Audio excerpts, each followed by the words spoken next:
Sadis. KKB kembali serang warga pendatang di Yahukimo terekam CCTV. Kelompok kriminal bersenjata, KKB, kembali menyerang warga pendatang.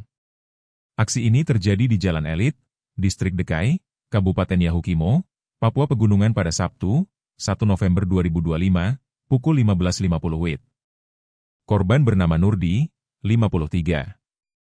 Pelaku diduga KKB atau dikenal Organisasi Papua Merdeka, OPM, Kodap 16 Yahukimo dengan tujuan menciptakan gangguan keamanan. Para pelaku menyerang korban secara membabi buta.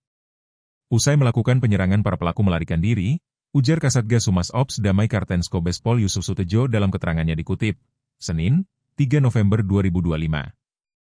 Dia mengatakan, aksi pelaku terekam CCTV. Rekaman menunjukkan ketiga pelaku datang bersama.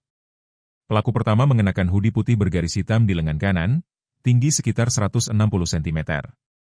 Pelaku kedua memakai kaos hijau lengan pendek dan celana pendek coklat, tinggi sekitar 165 cm.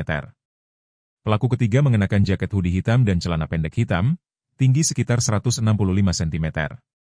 Dalam rekaman dari dalam kios, pelaku berjaket hitam terlihat membacok korban dengan parang, sementara pelaku berjaket putih menusuk dagu korban dengan benda tajam.